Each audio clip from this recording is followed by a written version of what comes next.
Oke. Assalamualaikum warahmatullahi wabarakatuh. Waalaikumsalam. Selamat sore kawan-kawan semua. Makasih udah datang. Eh, Sore ini kita mau ngomongin soal sejarah. Nah, sama kita ada Kak Resa. Kak Resa ini dia dulu menyelesaikan S1-nya di UGM, jurusan pesawat ya saya. Terus S2-nya di Leiden di Belanda, ngambil jurusan apa sih? Satu lagi sejarah, keduanya sejarah global kolonial. Oke. Jadi karena kita ngomongin soal sejarah dan itu ada kaitannya sama Aceh, jadi kita pikir Resa lah orang yang tepat untuk ngisi sesi kita kali ini kayak gitu. Dan oh ya, buat teman-teman yang baru pertama kali ikut, selamat datang juga di diskusi Jumatan kita di komunitas Pendar.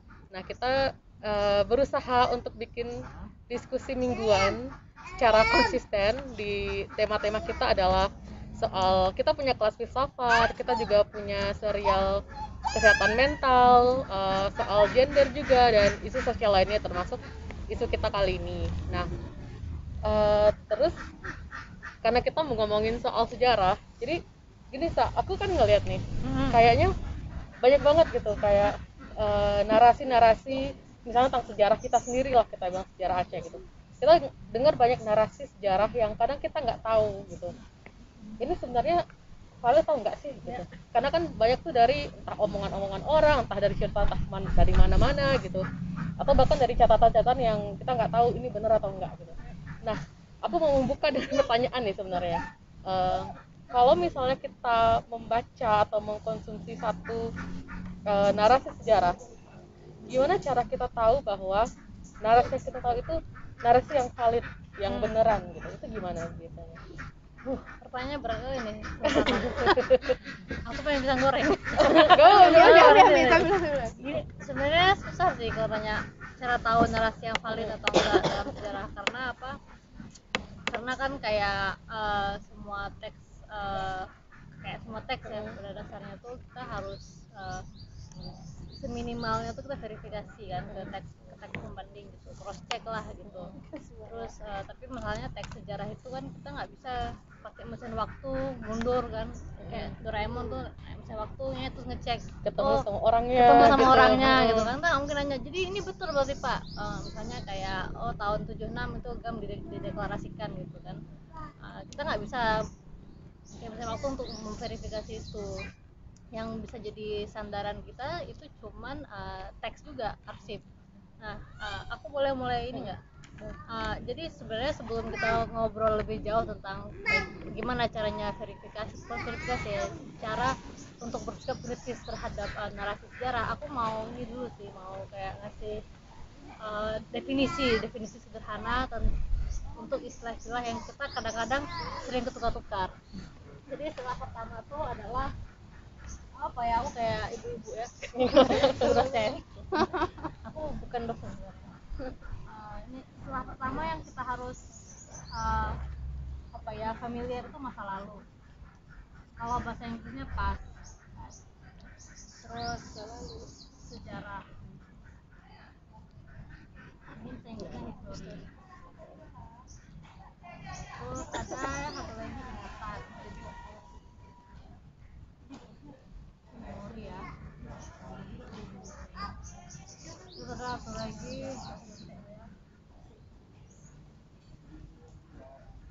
Itu bahasa Inggrisnya apa?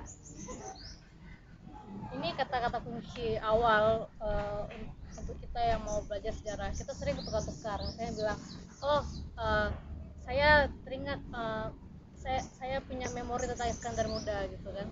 Siapa yang pernah hidup di zaman Iskandar Muda? Kita kan hidupnya paling kita baru lahir tahun 91. Iskandar Muda tahun berapa coba? Abad 16 17 kalau nggak salah. Jadi kita suka tukar-tukar. Nah, pertama-tama kita harus pahami dulu ini masa lalu itu apa. Apakah semua masa lalu itu sejarah? Apakah semua sejarah itu masa lalu? Apakah semua ingatan itu mencakup sejarah dan masa lalu?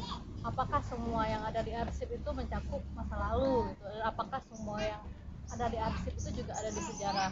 Ini yang harus clear dulu nih di kita biar nggak terbalik-terbalik. Jadi aku di sini coba ngasih definisi sederhana yang aku bikin, yang insya Allah tidak teoritis. Kalau teoritis nanti boleh marah-marah sedikit. Jadi pertama-tama masa lalu tuh apa sih? Nah bentar ya, ini aku kasih kayak yang konkretnya aja gitu nih ya, kayak nggak terlalu ngawang gitu. Jadi bayangin kayak tadi mesin waktu Doraemon gitu kan, kalian naik mesin waktu itu terus pergi ke tahun 40. Apapun yang ada di tahun 40 itu, baju yang dipakai sama orangnya, makanan yang dimakan sama orangnya, cara mereka ngomong, atau warna langitnya, pohon-pohonnya, itu semua masa lalu tuh. Itu belum tentu ada di masa yang kayak sekarang. Belum tentu cara kita pakai baju di tahun 40 itu sama dengan cara kita pakai baju sekarang. Itu masa lalu. Jadi misalnya kita bisa bilang masa lalu itu mencakup semua hal yang ada di semesta di periode yang mundur dari periode sekarang. Masa lalu itu juga nggak ada batasan ya gitu. Sejam yang lalu itu udah masa lalu, 3 menit lalu udah masa lalu, apalagi berabad-abad yang lalu, zaman dinosaurus, zaman Nabi Adam, itu udah masa lalu.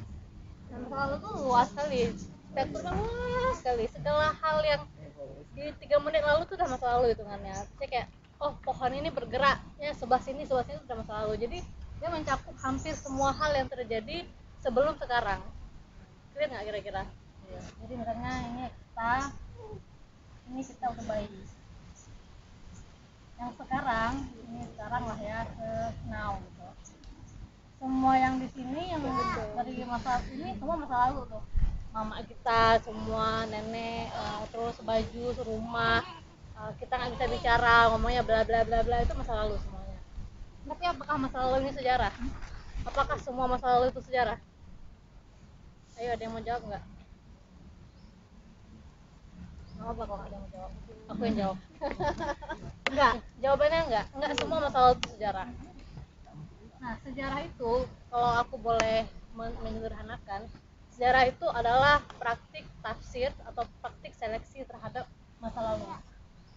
Misalnya misalnya aku gitu kan, aku lahir tahun 91, aku misalnya lahir di Penayung, di klinik bersalin Ika, udah gitu mama aku lahirannya normal, udah gitu bapak aku kawinin mama aku, terus aku sekolah di MIN, aku sekolah di MSN, bla bla, itu masa lalu aku.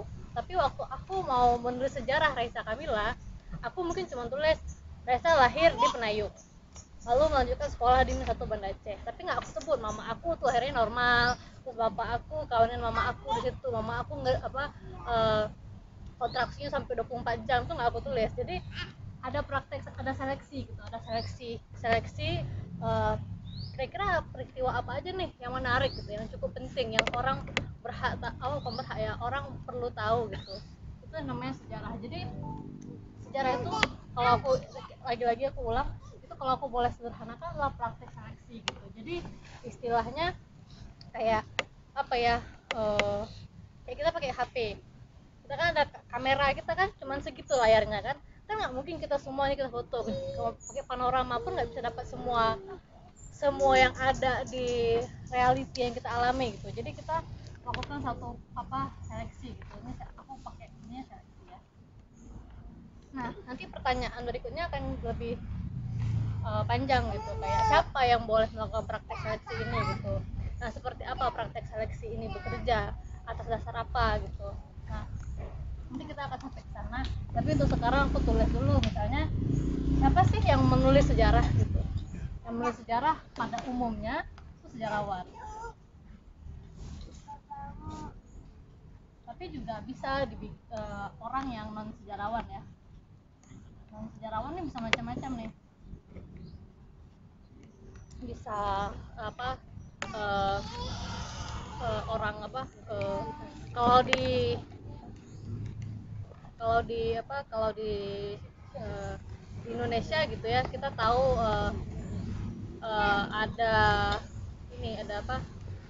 bukan menteri, Nugroho Susanto tuh ada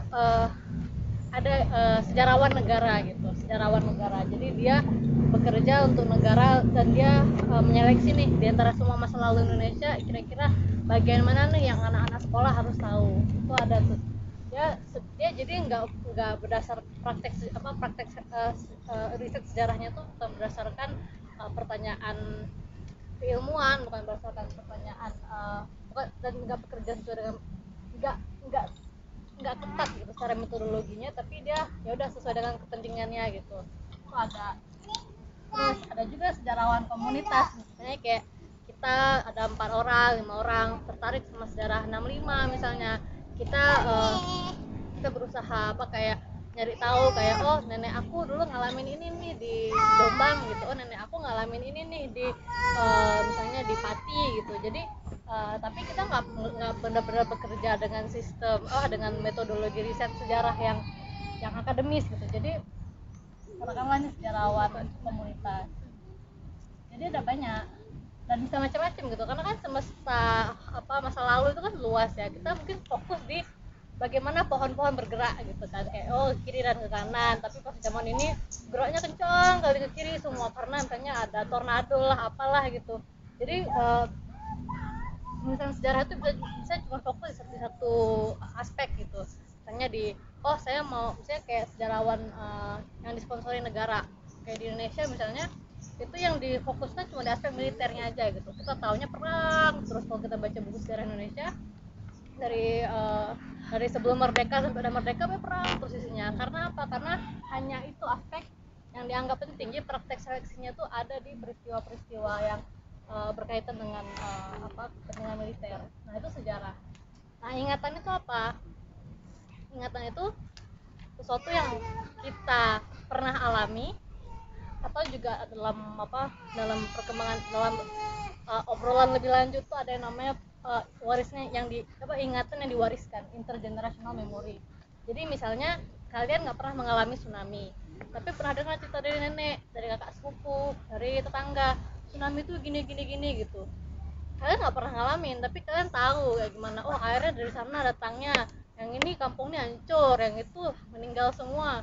Kalian nggak pernah alami, tapi ingatan itu ada di kepala kalian. Kalian nggak pernah baca tentang itu. Kan kalau sejarah ini ada umumnya ditulis dia. Ini nanti ada obrolan lain, tapi untuk menyederhanakan, sejarah itu hampir semuanya itu tertulis dia teks gitu. Jadi kayak misalnya tadi aku bilang yang sejarah Indonesia yang versi militer, kita mungkin ngelihatnya itu ada di buku-buku pelajaran sekolah dari kita SD sampai kita SMA. Semua buku sejarah Indonesia itu pasti sejarah militer. Kita semua tahu T.E.D. Kelly, Nietzsche memboncengi, Kenil gitu kan. Jadi phrase-nya tuh udah familiar kali lah, dan itu tertulis. Tapi ingatan dia beda sama sejarah, dia nggak tertulis, dia nggak selalu tertulis, dia seringkali itu oral gitu, dia ceritakan turun temurun gitu. Misalnya kayak orang-orang di Simelu tahu tentang tsunami Semong itu dari ingatan turun temurun gitu. Jadi orang mungkin nggak pernah ngalamin tsunami tahun 1901 gitu di Simelu, tapi nenek mereka pernah ngalamin, ceritain. Tapi ingatan ini dia nggak 100% reliable gitu, kita nggak bisa 100, itu nggak 100% akurat itu. Sama kayak gosip-gosip kita di kampung gitu kan, kita mungkin ada ditambah bumbu-bumbu sedikit kan, oh iya ombaknya gede kali tsunami itu sampai ketutup semua gelap gitu kan. Yang kita nggak tahu kan kayak gimana itu betul nggak ketutup semua tuh kayak mana gitu kan. Tapi mungkin jadi nggak bukan berarti ini nggak benar gitu, dia benar sampai derajat tertentu. Jadi belum tentu sepenuhnya, sebenarnya semua juga kayak gitu. Tapi ingatan tuh yang bisa sangat bervariasi antara satu orang dan orang lain. Pengalaman tsunami aku beda sama pengalaman tsunami Silvana. Ingatan aku tentang konflik bisa beda dengan ingatan konflik Silvana. Jadi ingatan tuh dia bisa sangat personal gitu. Tapi jadi aku tadi tambahin ya, ini bisa personal ya. Misalnya kayak aku inget zaman aku tuh masih dulu waktu aku masih SD, guru aku kayak gini jelasin pelajaran gitu, atau kayak aku naik labi-labi nih gitu. Jadi dia bisa sangat personal, tapi juga bisa bersifat kolektif gitu. Kayak tsunami itu ingatan kolektif kita semua, hampir semua orang yang lahir di Banda Aceh sebelum tahun 2000 itu mengalami namanya tsunami gitu kan.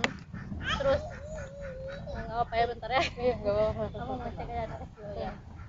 Terus atau konflik kalau kita besar di Aceh tahun 90-an, dia juga hampir semua kita mengalami yang namanya kontak senjata, mati lampu, terus nonton TV pilihan cuman TPI, TVRI, RCTI gitu kan. Itu memang ingatan kolektif. Ada ingatan kolektif yang alami gitu, yang muncul secara apa? Nggak ada yang dikte gitu. Ada juga yang muncul dengan dikte. Ada apa? Ada satu institusi atau satu ada praktik kuasa gitu. Jadi misalnya kayak ingatan orang-orang tentang tahun 65 gitu, tentang G30 SPKI gitu.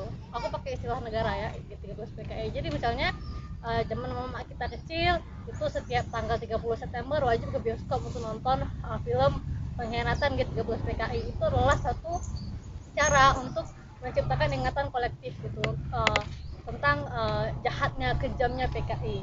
Nah itu adalah satu bentuk, itu satu praktik pendiktean, penciptaan ingatan kolektif. Dan itu tuh nggak alami gitu. Itu nanti kita bahas.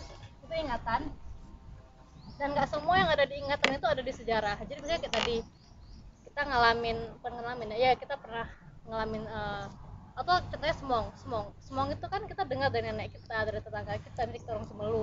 Tapi semong itu nggak ada tuh di buku pelajaran sekolah tentang sejarah, atau nggak ada di teks sejarah lainnya gitu. Misalnya bukan novel, misalnya buku sejarah yang ditulis sama orang Aceh gitu tuh nggak ada. Jadi dia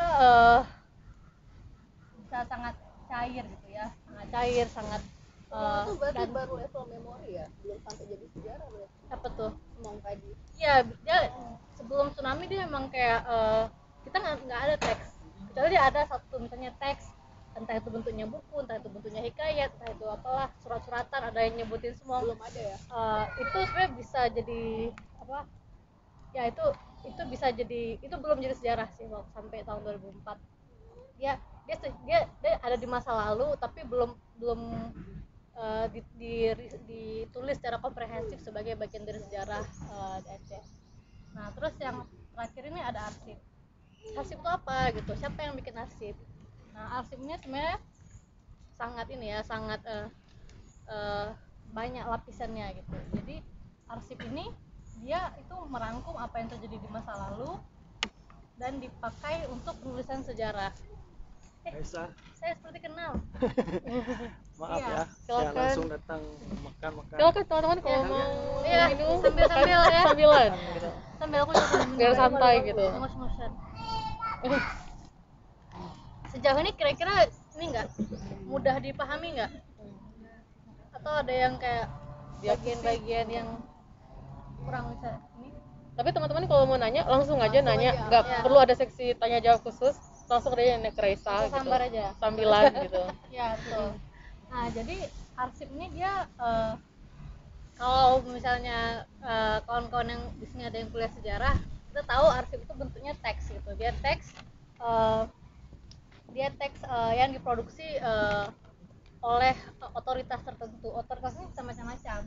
Bisa jadi negara kan, atau media.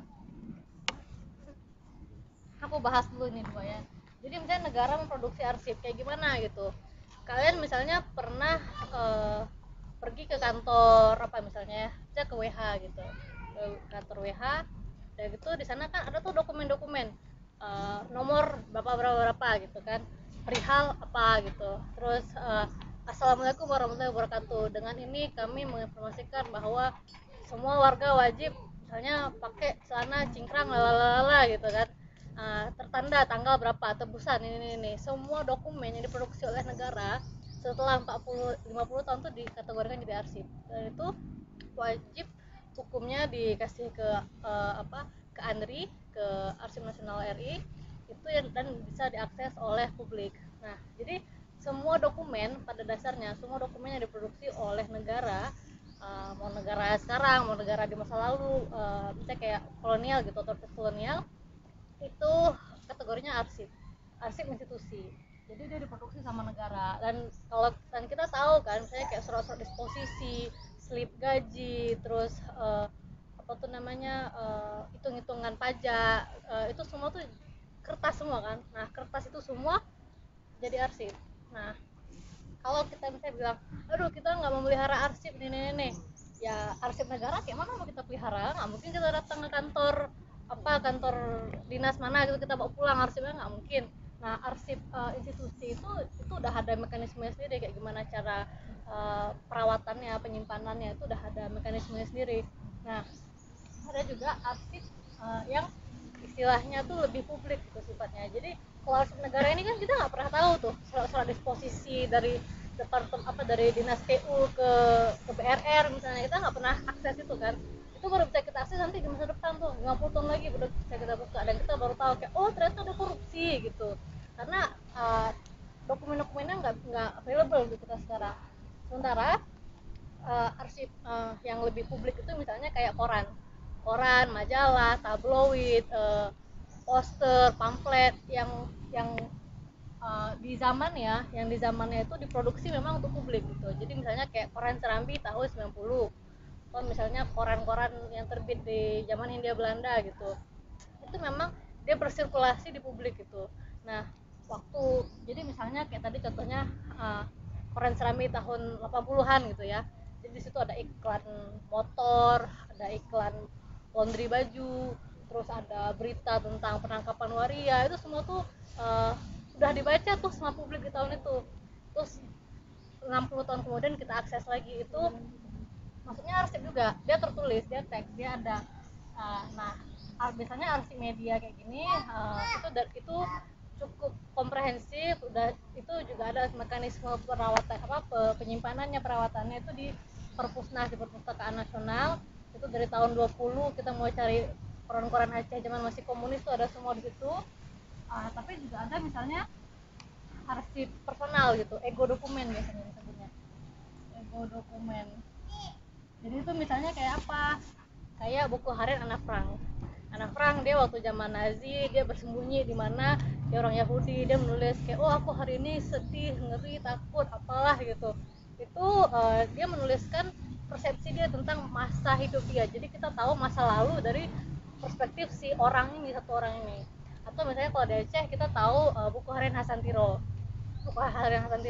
itu ngasih kita perspektif tentang bagaimana masa itu tahun 70-an di Aceh, terus bagaimana awal mula GAM itu tuh dari perspektif Hasan Tiro.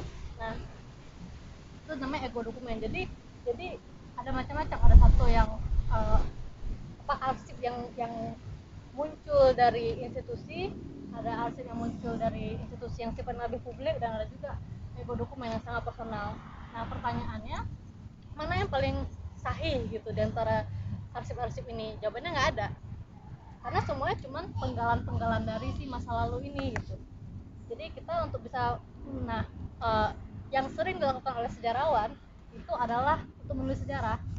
Mereka tuh menggabungkan kayak arsip gitu kan, kayak oh kalau dari versi misalnya kita mau bicara tentang pelaksanaan syariat Islam di Aceh, nah biasanya akan dilihat ini dokumen arsip dari negara tuh, misalnya surat keputusan DPR Aceh tahun 99 gitu.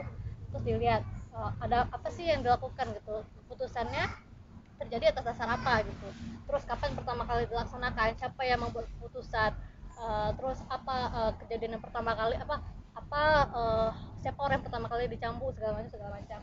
Itu bisa ada di arsip negara, di arsip institusi gitu. Terus kedua misalnya sejarawan tuh juga ngelihat di arsip media gitu. Jadi koran Serambi yang pertama kali memberitakan tentang orang yang dicambuk, atau kayak pertama kali memberitakan tentang pasangan mesum yang digrebek gitu sama warga. Terus satu lagi, kalau ego dokumennya termasuk yang paling susah diakses, karena ini kan disimpan sama diri kita sendiri, misalnya kayak sama orang yang menciptakan ini kan, sama orang yang menulis ini. Jadi misalnya kayak kalau Hasan Tiro nggak pernah mempublish si buku hariannya, kita nggak akan pernah tahu gitu perspektif dia tentang masa itu dan tentang GAM.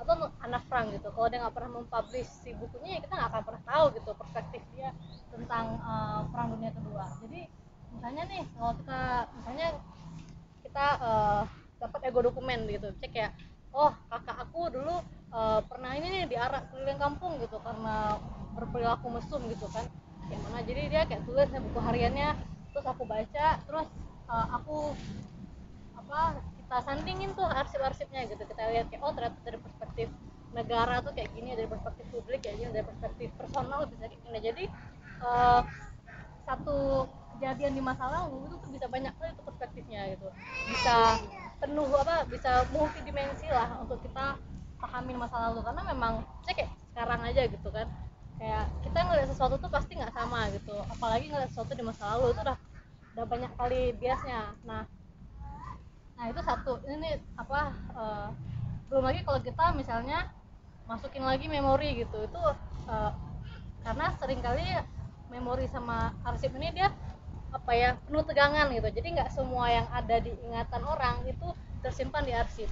Misalnya nih kita mau tahu tentang zaman Belanda dulu kayak gimana sih gitu, kayak gimana misalnya tahun awal-awal kemerdekaan gimana, mungkin yang ada di arsip negara atau arsip media itu yang kita dapat tuh cuman misalnya kayak orang-orang mengungsi, orang-orang nggak bisa makan, banyak bom segala macam. Tapi kalau kita misalnya ngobrol sama nenek-nenek keturunan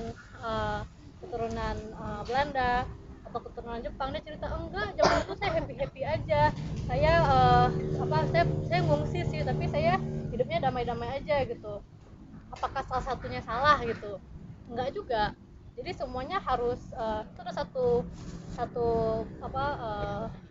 metode riset lagi yang mungkin nggak akan kita bahas di sini sih, tapi untuk menjelaskan kalau sebenarnya bisa sangat macam-macam gitu informasi yang kita dapat dari ingatan, dari arsip, dan bagaimana itu bisa kita pakai untuk menulis sejarah dan memahami masa lalu. Nah itu penjelasannya tentang apa sih kata-kata kunci yang sering ketukar. Aku nanti dulu ya. Nah kita masuk ke bagian berikutnya.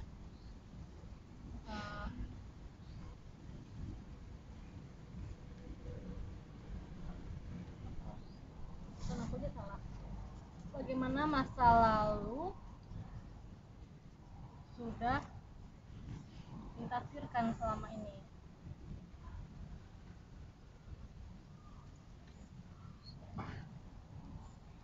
Nah, ini kan kita masih ingat masa lalu kan. Nah, ini aku pakai contoh yang kita semua relatif tahu lah gitu, tentang Indonesia. Nah, bagaimana masa lalu Indonesia itu sudah ditafsirkan selama ini. Nah, kita mau ngelihat nih, kayak gimana sih kita memahami dan bagaimana kita dibuat paham tentang sejarah Indonesia, tentang masa lalu Indonesia. Aku bikin beberapa versi nih yang aku tahu ya gitu. Yang pertama ada versi negara, terus ada versi akademis. Kalau versi negara ini berarti orang yang bekerja untuk menyeleksi apa yang terjadi di masa lalu, menuliskannya, terus menyebarkan, mensirkulasikan itu ke publik yang lebih luas. Itu tadi aku sempat sebut ada satu orang namanya Nugroho Noto Susanto, tapi dia jadi kalau kayak di Kemdikbud itu ada Direktorat Jenderal untuk bagian sejarahnya. Nah kayaknya kalau nggak salah sih dia di bagian itu, di bagian sejarahnya. Dia juga sejarawan di Pussejarah TNI. Jadi di TNI juga ada namanya pusat sejarahnya, mereka juga menyimpan arsip. Nah tadi itu kan ada arsip negara tuh di situ ada macam-macam tuh, ada arsip TNI, ada arsip polisi, ada arsip pengadilan, ada arsip macam-macam. Atau ada juga lembaga sipil gitu kayak LBH, Kontras, mereka juga bisa punya arsip. Nah tapi kan masalahnya lembaga sipil ini kan baru ada katakanlah tahun 90-an gitu, jadi nggak punya dong arsip-arsip yang menyangkut periode sebelum mereka ada. Nah balik lagi ke sini, jadi misalnya kayak tadi ya gimana sih sejarah versi negara yang kita udah familiar gitu. Itu misalnya kayak di buku teks sekolah, buku pelajaran kita dari SD sampai SMA itu yang jadi udah ada blueprintnya gitu, ada cetak birunya yang dibikin sama Nugroho Noto Susanto. Itu dia sejarawan militer, dia bekerja untuk negara, dia bekerja untuk sistem untuk sistem Orde Baru, dan jadi ya memang dia menyeleksi gitu apa sih yang harus anak-anak Indonesia tahu gitu tentang masa lalu Indonesia, apa yang harus jadi pengetahuan umum gitu semua orang tentang sejarah tentang masa lalu Indonesia. Jadi setelah aku boleh tanya, sorry silakan tadi aku mau minum dulu. silakan, 9 tadi ngomongin soal arsip gitu kan. Jadi kalau kita ngomongin ini sepemahaman aku, tapi tolong dikoreksi kalau salah gitu. Iya. Jadi sepemahaman aku gitu, misalnya banyak sejarah kita orang Aceh sendiri gitu, itu katanya banyaknya di arsip-arsip Belanda gitu. Nah, tapi kan kayak tadi Reza bilang, arsip itu kan dibikin oleh orang yang punya kuasa gitu, dan mungkin saat itu yang punya kuasa itu Belanda gitu. Nah, bagaimana kita tahu bahwa arsip yang ada versi Belanda itu yang apa ya, yang kayak sebenarnya terjadi gitu, maksudnya yang realitanya gitu. Karena mengingat tadi katanya dia punya kuasa, pasti dia punya kepentingan ketika dia bikin arsip. Betul. Nah, itu gimana tuh? Nah, kita emang nggak akan pernah bisa tahu sih. Jadi ya maaf jawabannya kurang menarik. Tapi emang kenyataannya kayak gitu gitu. Kita nggak akan pernah bisa betul-betul tahu gitu, kecuali kita ada yang kesurupan, kita tanya gitu kan ke rohnya kayak gimana tahun 40 gitu kan. Tapi itu kan aneh juga ya kalau kita sampai gitu. Jadi memang arsip itu dia mencatat sesuai kepentingan, betul kayak kata Silvana tadi. Jadi misalnya orang Belanda, misalnya kayak dinas pendidikan Belanda zaman itu mencatat apa yang menurut mereka penting, misalnya yang penting adalah berapa jumlah orang yang buta huruf di Aceh, udah itu ya catat gitu. Nggak peduli tuh buta hurufnya, tapi bisa ngaji gitu. Ngaji kan pakai aksara Arab bukan aksara Latin, itu buta huruf nggak kategorinya, yang kayak gitu-gitu tuh nggak. Jadi nuansa di masa lalu gitu, lapisan-lapisan hidup di masa lalu tuh nggak semuanya terekam dalam arsip gitu. Nah, apa yang sering kali dilakukan sama sejarawan adalah menemukan arsip pembanding gitu dan sezaman gitu. Jadi misalnya kita mau tahu bagaimana tingkat buta huruf di Aceh tahun 30 gitu, kita mungkin dapat arsip dari Belanda yang tadi nyebutin sangat tinggi tingkat buta huruf di Aceh gitu. Tapi kita juga bisa dapat arsip dari institusi lain gitu, misalnya kayak pesantren gitu kan, pesantren di Aceh tahun 30 gitu. Di situ misalnya terdaftar santri ada 100 gitu, terus ada yang khatam Quran, ada yang jadi hafiz gitu kan. Itu kan juga bisa jadi pembanding gitu dari zaman yang sama, informasi yang kurang lebih sama gitu kan. Jadi kita bisa argue gitu, kita bisa berargumen kayak data yang ada di informasi yang ada di arsip Belanda itu sifatnya bias gitu, sifatnya hanya dari perspektif barat, dari perspektif kolonial gitu. Kalau sebenarnya kita bicara tentang literasi gitu kan, nggak cuma literasi teks Latin, tapi juga teks non Latin kan juga literasi gitu kan. Jadi kayak pemahaman tentang literasi bisa sangat berbeda, dan memang kayak gitu sih nggak akan pernah dapat 100% gitu. Pemahaman tentang masa lalu tuh nggak akan, kalau kita emang hidup di zaman itu. Dan biarpun kita hidup di zaman itu, nggak akan 100% juga kita paham tentang apa yang terjadi di masa itu. Kayak sekarang tanya gitu, kenapa misalnya Gubernur Aceh masuk penjara gitu kan, kita kan biarpun kita hidup di zaman ini, kita nggak akan bisa jawab. Kita kayak katanya gitu, kalau di koran kayak gini ditulis, kalau ini kayak gini ditulis.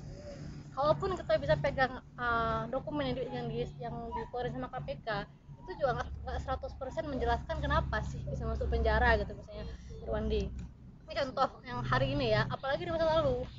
Jadi memang sangat dan sebenarnya kalau kita bicara tentang keilmuan sejarah, tujuannya tuh bukan untuk menciptakan atau bukan untuk merekonstruksi apa yang terjadi di masa lalu, tapi untuk memahami kayak gimana sih orang misalnya kayak itu sangat beda-beda antar setiap sejarah. Apa sih produk budaya gitu, kayak hikayat atau apa gitu, untuk memahami masa lalu gitu, itu tuh gimana? Nah, sebenarnya kayak tadi tuh tetap masuknya ke arsip ya. Ini mungkin aku nggak masukin dia kategorinya apa gitu. Tapi yang saya tergantung lagi, hikayat itu diproduksi. Jadi ada sebagian hikayat Aceh yang ditulis sama istilahnya tuh ya semacam sejarawan keraton gitu, sejarawan kerajaan gitu. Dia mencatat, jadi kayak saya kayak apa sih, aku nggak berani contoh, takut salah. Jadi misalnya kayak dia mencatat kayak siapa raja yang meninggal, siapa raja yang diganti, ada kudeta apa, ada perang apa. Jadi memang dia sama aja sih sama kayak arsip. Ada sebagian hikayat yang sama gitu, fungsinya kayak arsip negara gitu. Jadi dia mencatat apa yang penting bagi kerajaan gitu. Misalnya kayak ini si ulama yang ini dia sesat gitu, itu catat. dengan harapan kayak nunjukin ya untuk mencatat apa yang terjadi di masa itu, dengan harapan nanti mungkin pemimpin di masa berikutnya bisa bisa belajar lah dari masa lalu, jangan sampai ini terulang lagi gitu kan. Nah tapi ada juga hikayat yang ditulis misalnya sama ulama, sama santri gitu kan, atau kayak sama Dokarim gitu. Dokarim itu dia orang biasa gitu, dia hidup di zaman Belanda, dia nulis hikayat tuh. Nah itu tuh bisa jadi nggak kepentingannya beda gitu, kepentingannya beda, apa yang dianggap penting, apa yang dianggap menarik itu juga berbeda gitu. Misalnya kayak si Dokarim nulis hikayat Perang Kumpeni, ya dia nulisnya dari perspektif dia yang sehari-hari kawanin Snook Ugronya keliling-keliling Aceh. Atau misalnya Teguh Cipantipulu gitu nulis tentang hikayat Perang Sabil, ya dia nulisnya tentang gimana perang di Aceh itu dimotivasi oleh keinginan untuk berjihad gitu. Jadi bisa beda-beda gitu. Dan sebenarnya kalau tadi Silvana bilang ingatan kita tahu sejarah lewat hikayat, enggak juga gitu. Siapa sih yang pernah dengar langsung orang baca hikayat? Karena hikayat itu lagi-lagi itu institusional juga, dia nggak semua hikayat itu disimpan sama orang, nggak disimpan di rumah. Kita kan nggak simpan hikayat di rumah, kecuali misalnya kakeknya kita tuh nulis hikayat ya kan, dia nyimpan 1 biji di rumah, 1 biji di rumah cucunya yang lain, 1 biji disebar itu. Makanya kalau mengumpulin hikayat yang di orang per orang itu tuh harus keliling-keliling rumah, tanya punya nggak hikayat, nanti bisa ngobrol mungkin soal hikayat sama Maskur pendiri museum. Maskur nggak sih namanya, ya itulah pokoknya. Nah dia tuh mungkin ngumpulin hikayat tuh kayak gitu. Nah tapi ada juga hikayat tuh itu kayak apa ya, itu sebenarnya bisa panjang sih obrolannya. Itu satu apa ya istilahnya, genre penulisan. Tapi kalau kita pakai istilah yang lebih luas itu manuskrip gitu, karena dia arsip yang ditulis dengan tangan gitu. Terus manuskrip itu bisa jadi kayak tadi punya pesantren, itu disimpan di satu pesantren, misalnya kayak apa tuh namanya, lupa pula namanya yang di Aceh besar tuh, ya itulah pokoknya. Terus atau yang di Jalan Fathahilah gitu, di apa tuh namanya, siapa nama gubernur itu, lupa pula namanya. Kalau kayak gini udah lupa apa, itulah yang di jalan yang sebelum Fakinah tuh ada satu rumah kecil tuh, dan di situ ada hikayat juga disimpan. Nah bedanya sama, ini aku jelasin sedikit aja ya. Jadi kayak manuskrip itu bedanya sama dokumen negara ini biasanya dia banyak itu. Jadi misalnya nih, ini contohnya, misalnya kayak yang di zaman Hindia Belanda gitu kan, pemerintah pusatnya kan ada di sini nih, di Batavia gitu. Dia kirim surat ke gubernur yang di Aceh, ada pertinggal di Jakarta 1, di Aceh 1, jadi ada dua kopi. Terus misalnya itu suratnya disposisinya tembusannya harus ke raja yang di Belanda, itu tidak ada lagi tembusannya di Belanda gitu. Jadi ada 3 dokumen yang sama di tempat yang berbeda. Bedanya sama manuskrip nggak ada sistem fotokopi itu, karena kan mesin cetak ada tuh zaman dulu orang nulis pakai tangan. Kalau nulis pakai tangan kan kalau mau ada fotokopinya disalin ulang kan. Nah itu yang membuat manuskrip itu nggak, itu susah gitu nyari. Kalau mau manuskrip itu emang harus langsung ke tempat yang bikinnya gitu. Jadi misalnya kayak tadi mau, dan ada beberapa manuskrip yang memang ditulis ulang sama muridnya, sama siapanya, dan bisa jadi apa yang ditulis ulang itu beda dengan teks aslinya gitu. Jadi kan istilahnya usaha kita untuk memahami masa lalu itu semakin tereduksi gitu, karena jadi apa yang ditulis ulang itu ada 1 koma tinggal lah, ada 1 titik tinggal, apalagi kalau teksnya bukan dalam bahasa Latin gitu, dalam bahasa Arab Jawi gitu kalau orang zaman dulu kan. Terus kita kayak nggak ngerti cara bacanya, udah beda lagi pemahamannya. Jadi emang usaha memahami masa lalu tuh emang pelik kali. Iya. Nah tadi pertanyaannya apa sih Fana? Aku juga lupa apa. Tapi aku jadi teringat gitu. Jadi kayak kalau misalnya kita memahami soal sejarah Aceh, aku banyak ngeliat orang mengutip dari si Snook gitu. Nah, dan itu apa ya, kayak karyanya Snook itu kan kayak beredar luas gitu. Seolah-olah kalau kita memahami Aceh, ya Aceh di masa lalu itu dari Snook gitu. Nah itu tuh seberapa dan aku kan ngeliatnya gini, kalau Snook itu kan pasti dia orang Belanda dan dia punya kepentingan gitu, sehingga dia bikin satu karya dia itu gitu. Nah itu seberapa validkah atau seberapa bisa digunakankah karya itu gitu, dalam memahami misalnya kayak sejarah perlawanan orang Aceh masa lalu misalnya gitu. Nah sebenarnya pertama-tama kan kalau untuk menggunakan teksnya Snoop bisa apa enggak, jawabannya bisa, semua teks bisa, cuman bagaimana sikap kita terhadap teks itu yang harus kita pahami dulu. Kayak kita harus sadar ini teksnya dibikin sama orang bukan orang Aceh gitu. Terus yang kedua, dia kepentingannya apa sih? Dia kan bekerja untuk pemerintah kolonial waktu itu yang mau menaklukkan Aceh. Berarti apa yang dia tulis adalah misalnya tafsiran dia gitu, tafsiran dia yang diharapkan bisa berguna bagi pemerintah kolonial untuk menaklukkan Aceh. Jadi mungkin dia tulis cuma yang kayak hal-hal yang dianggap, dan satu lagi dia antropolog gitu. Dia di training sebagai antropolog. Jadi pemahamannya dia tentang orang Aceh itu didasari dari kerangka pemikiran yang barat gitu, yang barat tentang apa sih natif, apa sih orang masyarakat adat gitu. Dan bisa jadi salah gitu, karena dia juga nggak bicara sama orang bahasa Aceh. Ini lagi ngasih makan ayam nih apa gitu kan, dia nggak nanya langsung, dia cuma ngamatin dari kejauhan.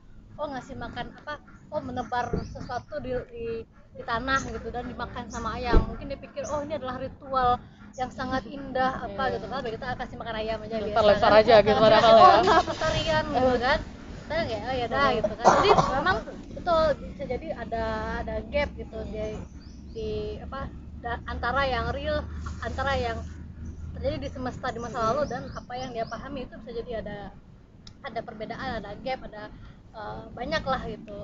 Tapi bukan berarti itu nggak bisa dipakai, tetap bisa dipakai gitu. Tapi tetap lagi-lagi harus kritis. Bagaimana cara kritis terhadap teks arsip itu tuh ada ilmunya lagi gitu. Ada banyak lah scholar yang bicara tentang itu. Salah satunya Unstoller. Dia ngapa ya, bikin satu metode kayak gimana cara kita bisa kritis terhadap arsip, gimana cara kita membongkar apa istilahnya cara arsip itu bekerja gitu. Karena misalnya kayak di arsip negara atau arsip kolonial pada umumnya itu tuh dia bekerja dalam sistem seleksi, kategorisasi, klasifikasi gitu kan. Jadi misalnya orang Aceh itu dia nganggapnya kayak orang Aceh itu bentuknya kayak gini, bicaranya kayak gini, padahal kita sendiri orang Aceh di zaman itu nggak pernah tuh mengidentify diri kita kayak oh aku orang Aceh, cuman kalau aku berbrewok gitu kan, badan aku gede itu aku orang Aceh. Kalau aku badannya kecil terus aku nggak ada brewok, aku orang Jawa, nggak ada tuh. Tapi jadi klasifikasi semacam itu tuh hadir tuh dari sistem yang dibikin sama kolonial gitu, karena mereka nggak paham apa sih ini semua gitu, orang kok bentuknya sama semua gitu kan. Gimana cara kita tahu ini orang Aceh, ini ulama, ini orang biasa, ini perempuan, ini waria, itu kan mereka nggak tahu tuh cara ngebedainnya gitu. Nah cara mereka memahami, jadi sebenarnya kita bisa lihat arsip itu sebagai cara satu otoritas untuk memahami gitu, mengontrol sih lebih tepatnya gitu ya, mengontrol satu ruang hidup gitu. Jadi misalnya ya kayak tadi kan misalnya apa tuh namanya ini yang terkenal juga nih, arsip haji gitu. Jadi orang-orang yang haji di zaman kolonial itu kan dicatat tuh siapa aja tuh yang keluar masuk gitu kan. Oh yang ini dia keturunan pangeran, yang ini apa tuh namanya keturunan Arab, orang Hadram, ini orang Cina, ini itu semua dicatat tuh. Dan ya silakan Kak, maaf menyela. Gak apa-apa. Jadi kan aku pernah dulu ngambil mata kuliah negara hukum kan Kak. Jadi salah satu dosenku itu pernah menceritakan perbandingan sejarah yang betul-betul berbeda. Jadi ini is little bit sensitive issues ya, berbicara tentang G30 SPKI. Jadi yang selama ini kita ketahui G30 SPKI itu yang orang-orang PKI itu kan ibaratnya kejam lah gitu kan. Tetapi setelah dosenku memberikan 1-2 bahan dan kemudian kami disuruh semuanya untuk meriset bahan tersebut. Jadi aku nonton film The Act of Killing yang didirectori sama Joshua Oppenheimer. Jadi dia ini pun dibilang pada masa dia buat film itu, yang filmnya itu nggak bisa dirilis di Indonesia karena yang mana filmnya itu ternyata memang betul-betul berbanding terbalik dengan yang sebenarnya gitu Kak. Nah jadi kan pemerintahan kita ini kan dia itu udah istilahnya kayak mendoktrin masyarakat gitu kan dengan sejarah yang mereka buat ini tadi, kayak kata-kata ini tadi kan menggunakan kepentingan tertentu gitu kan untuk buat sejarah gitu. Jadi kakak sebagai akademisi gitu kan, pendapat kakak gimana sih Kak untuk menyikapi hal tersebut? Karena kan setelah dibaca ulang kayak gitu ternyata mereka itu nggak sebusuk itu gitu, dan pemerintah kita juga nggak sesuci itu pada masa itu gitu Kak. Jadi menurut kakak itu gimana Kak? Itu jahat sih. Ya betul, itu kan jahat ya, itu fitnah kan namanya kan. Dia memang fitnah orang yang mungkin lagi hidup itu nanti tiba-tiba kayak kamu PKI ayo kita bunuh gitu. Jadi kayak gimana gitu. Iya, karena efeknya sampai sekarang kan. Betul. Nah itu aku mungkin nggak bisa jelasin banyak hal tentang 65 karena tuh itu satu bidang keilmuan sendiri tuh. Tuh di situ kajian memori masuk, sejarah masuk, antro, sosiologi, politik semua masuk. Jadi mungkin bikin sesi khusus tentang 65 karena baru-baru ini ada buku yang dibikin sama peneliti Australia, Jess Melvin, tentang kejadian 65 di Aceh. Nah itu satu hal sendiri, tapi aku akan menanggapi. Tadi namanya siapa? Yulan kak. Yulan. Nah aku mau nanggapin kata Yulan. Kalau menurut aku tuh emang jahat ya, satu hal jahat. Maksudnya kayak itu sebenarnya praktik yang sangat terang benderang gitu. Kayak gimana satu otoritas, satu negara dia memproduksi sejarah sesuai dengan kepentingannya, dan sejarah itu sampai hari ini nggak bisa kita revisi. Nah kayak gimana dia kayak gimana dia melakukan itu gitu. Pertama, arsip kan tadi kita paham kan, kayak arsip itu dokumen yang diproduksi negara terbit setelah 40-50 tahun sesudah kejadiannya gitu. Nah 65 itu kan udah berapa tahun lalu coba, 50 tahun lalu. Arsip itu seharusnya bisa diakses oleh publik, tapi kita di Indonesia sampai tahun 2015 arsip 65 itu nggak boleh dibuka untuk publik. Kita bahkan nggak tahu Super Semar itu ada nggak, kita nggak pernah tahu bukti fisiknya.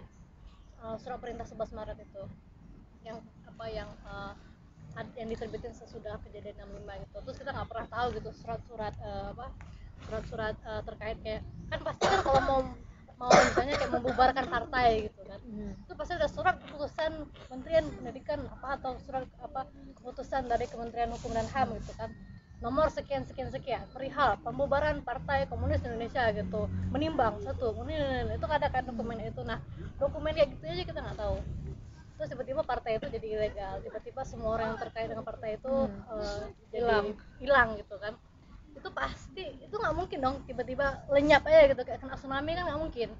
Pasti ada satu dan banyak praktik, ada kebijakannya pasti kan, ada polisinya gitu, ada tata cara gitu kan untuk sampai ke sana.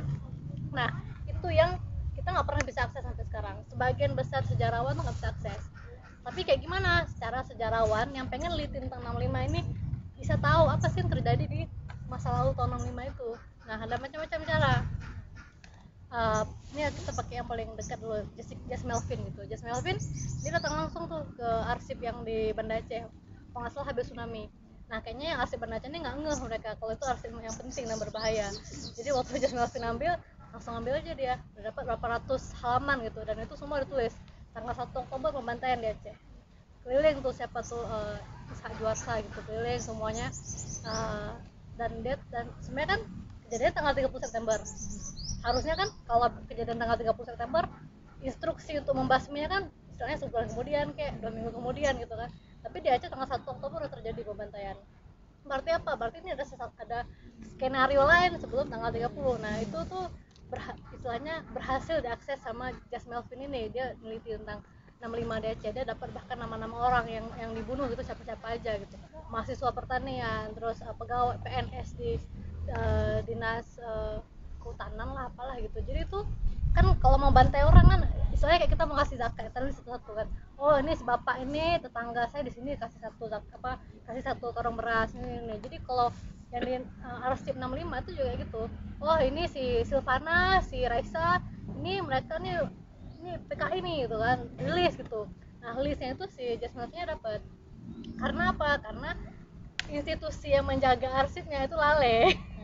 Jadi dikasih aja gitu kan. Jadi dia sangat beruntung gitu kan istilahnya, di saat semua sejarawan lain yang mau akses arsip 65 itu nggak tahu caranya kayak gimana, mereka menyiasati segala macam.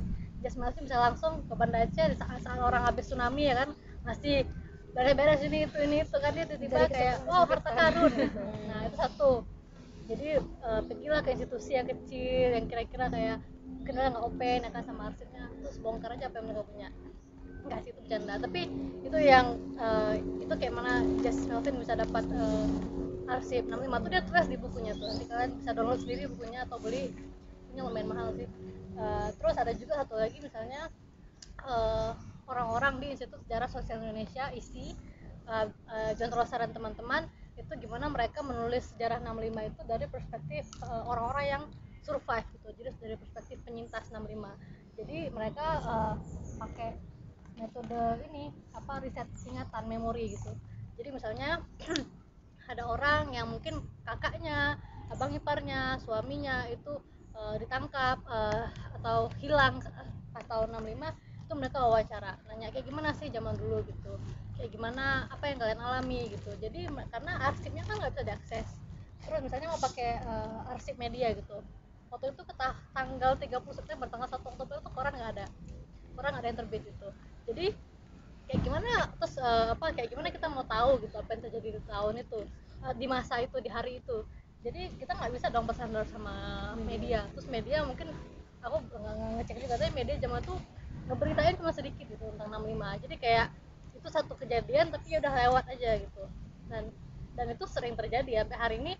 Ada kejadian penting misalnya kayak ibu-ibu meninggal nih di Papua gitu, dipukul sama TNI, kita nggak tahu karena media nggak nulis itu gitu. Mungkin mereka ada kepentingan apa kayak dari redakturnya, jangan tulis itu, ini berbahaya di TNI, marahin kamu. Jadi hal yang sama juga terjadi di masa lalu gitu. Media di zaman itu, di periode itu nggak nulis tentang itu. Jadi kita nggak bisa, jadi usaha kita untuk memahami apa yang terjadi di masa itu jadi susah. Satu cara yang dilakukan sama si kelompok ISI ini, Institut Sejarah Sosial Indonesia, mereka tuh wawancara sama orang yang hidup langsung di zaman itu, karena 65 itu belum terlalu jauh sih, periodenya baru 50 tahun gitu, masih sumuran mama kita mungkin waktu itu baru lahir, atau orang yang lebih tua, misalnya kayak ayah kita, ayahku kelahiran 56, waktu tahun 65 dia umurnya belum 20 gitu. Jadi masih ingat lah samar-samar, kayak kita waktu kecil ngalamin tsunami umur 14 tahun, sekarang kan masih ingat samar-samar kan.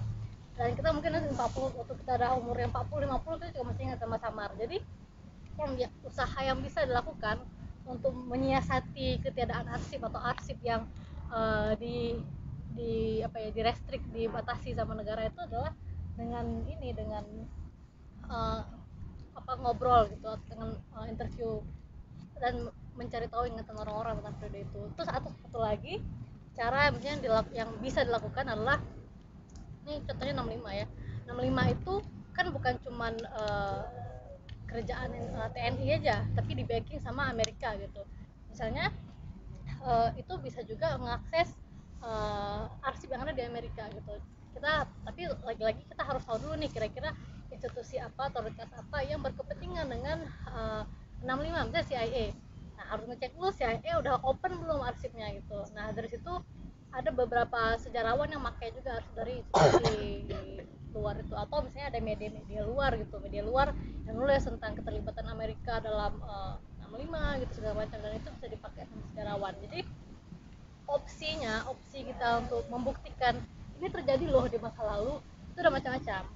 Bisa jadi pakai ingatan, bisa pakai arsip. Yang sulit adalah kalau orang-orang udah pada meninggal. Saya kayak 65 itu orang meninggal semua, udah nggak ada lagi sisanya.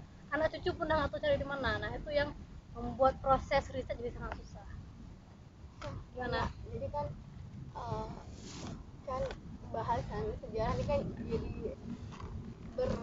bukan bahasan, maksudku kita kan hal konyol pertama terkait sejarah itu kan umumnya kalau kita dikasih teks sejarah, karena itu basisnya otoritatif mungkin kita kayak percaya aja gitu ya. Padahal belum tentu betul. Jadi kayak ya aku kalau ngebayangin kalau misalnya sejarah negara itu syarat sekali kepentingan, berarti berapa banyak teks sampah sejarah yang aku makan dari sejak aku SD misalnya, sampai aku kuliah gitu kan. Tapi kan aku nggak punya kemampuan untuk memverifikasi, apalagi kalau ngebayangin gimana ya, kita bahkan nggak tahu bahwa sejarah tuh bisa salah. Walaupun aku tadi tiba-tiba jadi bingung gini, dua hal. Dulu ya, Silakan. Teman-teman juga boleh sambil minum kayak Iya, sambil silakan diambil. Oke, jadi tadi kan ada pernyataan soal beda perspektif. Aku masih bingung soal kalau fitnah sejarah tuh kayak yang misalnya kayak yang G30 SPKI itu kan memang itu beda perspektif atau memang udah jelas manipulasi atau fitnah. emang ditulis secara salah Ya. gitu. Itu kan yang paling ngeri tuh. Jadi memang ditulis salah. Jadi kita memang mengkonsumsi sejarah yang memang sengaja ditulis salah. Walaupun aku nggak tahu apakah ini Ya. dikoreksi lagi. Atau kayak kasus yang Senok tadi. Ya. Misalnya kalau misalnya si pihak kolonial, aku pihak masyarakat jajahan. Dia nulis sejarah, aku nulis sejarah. Nggak mungkin sama dong. Ya. Aku sebagai masyarakat dijajah nulis sendiri, dia nulis sendiri. Ya. Apakah itu sama kayak kasus 65 yang dia tuh nulis sejarah yang salah Ya. karena dia manipulasi dan fitnah? Aku sebagai masyarakat jajahan mana mau konsumsi sejarah Ya. dia gitu. Nah itu tuh sebenarnya cuma beda perspektif aja. Apakah cuma karena beda perspektif, dia karena kolonial, ya dia nulis yang sebenarnya kalau dalam kategori dia bisa dibilang benar. Ya. Dalam perspektif dia, salahnya karena dari perspektif aku. Ya. Ya. Ya. Atau kayak kasus 65 tadi, itu bukan perspektif, itu emang udah salah. Kayak film yang dikasih tuh katanya salah. Jadi aku kayak kebingungan, jadi gimana nanti kalau ada argumentasi bahwa ini sejarahnya padahal sebenarnya memang salah, tapi di apa ya, tinggal dibilang enggak, ini kan beda perspektif doang. Itu gimana ngebedain dua hal Nah, itu? kalau misalnya tadi contohnya 65 gitu, itu kan sebenarnya sangat jelas ya, kayak gimana ada satu narasi sejarah yang diproduksi secara nggak imbang gitu. Jadi misalnya kayak aku punya perspektif 65 kayak gini, negara punya perspektif 65 kayak gini. Ini jadi nggak fair karena yang satu dia memonopoli semua dokumen di tangan dia yang tulis dokumen itu. Kita nggak tahu, kita nggak bisa tanya, kita nggak bisa nanya bahkan ini betul nggak, ini kapan dibikinnya, ini ada kopiannya nggak, itu nggak bisa. Jadi secara satu semua informasi terkait masa lalunya itu dimonopoli oleh satu pihak. Terus kedua, praktik produksi pengetahuannya, jadi dari dokumen itu informasi yang ada dibikin jadi buku pelajaran, jadi buku atau jadi film, itu namanya praktek produksi ya. Itu belum sampai konsumsi nih kita nih, itu baru praktek produksinya, itu udah dimonopoli juga sama si negara ini gitu. Dia yang punya semua dia yang punya ilmuannya, dia yang punya kamera untuk bikin filmnya, dia yang punya kuasa untuk nyuruh orang bikin kayak gini. Itu satu tuh kan. Itu yang kedua. Terus yang ketiga, dia juga punya kuasa untuk nyuruh orang baca ini, hanya ini yang boleh kamu baca. Kalau kamu baca yang lain boleh, tapi itu salah. Atau kayak kamu harus nonton ini setiap tanggal segini, harus, nggak ada, kalau bolos kamu di setrap gitu. Jadi kan dia nggak imbang gitu. Jadi kalau kita itulah kenapa dia disebut fitnah gitu kan. Jadi pihak yang mengalami, pihak selain dia itu nggak bisa ngomong apa-apa, bahkan mau kayak permisi saya mau tanya itu nggak boleh. Jadi memang semuanya udah dimonopoli sama satu pihak. Jadi kebenaran cuma satu versi, punyanya dia, punya negara. Nah tadi kalau contohnya tentang kolonial gitu kan, itu betul. Jadi Snook misalnya, kenapa tadi aku bilang bisa pakai aja nggak apa-apa gitu, tapi harus kritis karena dia nggak memaksa kita untuk percaya ini satu-satunya kebenaran yang ada. Ini mungkin berarti kita percaya ya sama dia. Nah, kenapa kita percaya sama dia, itu pertanyaannya kan. Banyak kalau orang kita yang menggunakan Snook sebagai referensi gitu Iya, kan. sebenarnya nggak salah gitu memakai dia sebagai referensi, tapi ya tadi lagi-lagi harus kritis, memahami teksnya gitu, memahami kepentingannya apa. Karena kalau nggak ya kita ya ikut aja gitu, kayak ikan mati, ikut aja arusnya kemana kan. Jadi dan betul tadi kayak kata Kak Santi gitu, orang kita harus ngecek lagi orang sezamannya, cek kayak orang Acehnya nulis nggak di zaman itu, mencatat nggak apa yang mereka alami, apa yang mereka lihat. Ada kan misalnya kayak perang Sabil, kayak perang Kumbeni, atau di periode yang lebih modern ada koran-koran kayak misalnya Utusan Rakyat, ada koran suara Aceh, lupa apa, ada beberapa koran yang orang-orang Aceh sendiri nulis gitu, kayak saya maunya Indonesia tuh merdeka, bukan Aceh, Indonesia, orang Aceh ngomong kayak itu. Terus kayak saya maunya Indonesia merdeka dalam bingkai komunisme gitu kan, orang langsung yang tulis tuh. Nah yang kayak gitu-gitu kan saya jadi tengok kayak oh ternyata ini loh pemikiran orang Aceh gitu. Jadi pemikiran orang Aceh langsung tanpa diperantarai sama Snook misalnya. Dan apakah ini 100% betul? Enggak juga gitu. Dia punya, lagi-lagi dia kan punya kepentingannya adalah misalnya menciptakan komunisme di Aceh gitu kan, atau menciptakan Islam modern di Aceh. Jadi lagi-lagi ada kepentingan, tapi nggak apa-apa gitu.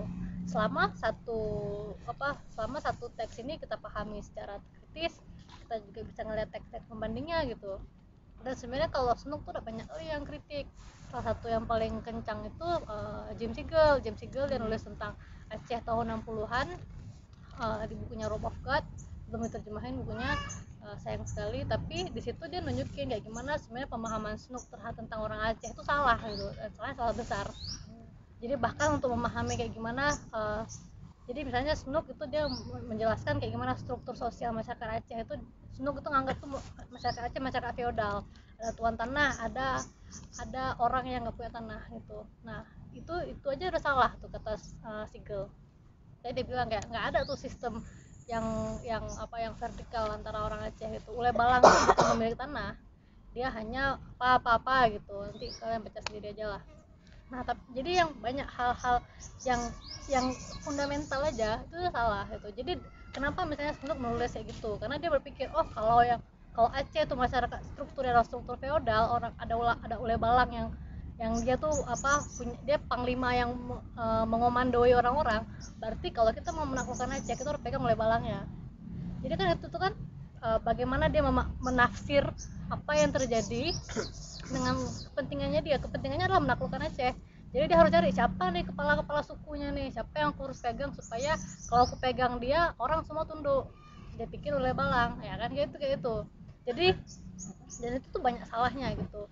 Tapi bukan berarti itu nggak bisa kita pakai sama sekali, tetap bisa. Jadi kita bisa tahu kayak siapa aja Ule Balang yang dikasih duit terus mau mereka tunduk sama Belanda. Tapi nanti ini dalam pengalaman aku riset ya, nanti pas akan ada arsip-arsip lain yang membantah itu gitu. Jadi misalnya kayak tiba-tiba ada arsip tentang Ule Balang yang ternyata nggak mau dikasih uang, Ule Balang yang gabung sama komunis, Ule Balang yang mereka memimpin pemberontakan setelah Aceh udah dalam bingkai Hindia Belanda aja. Itu banyak tuh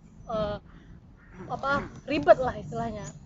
Nah aku juga tadi kan aku juga mau nambahin, tadi aku bilang ada versi negara kayak tadi 65, ada versi akademis gitu. Jadi kalau misalnya di Indonesia, ini kita ke Indonesia dulu, itu misalnya sejarah versi akademis itu yang ditulis sama Sartono Kartodiridjo, mungkin namanya kurang familiar di sini, tapi dia menulis tentang sejarah pemberontakan petani Banten tahun 1800. Jadi kalau selama ini kita tahunya sejarah Indonesia itu orang Indonesia merdeka karena berperang atau merebut, atau kita tahunya di Ponorogo nih yang pertama kali melawan Belanda, atau Cunyadin, Mutia, Tekumar yang melawan Belanda. Tapi mereka kan lagi-lagi elit kan, mereka orang yang istilahnya tuh bangsawan, punya akses untuk beli senjata keren gitu kan, terus punya kuda.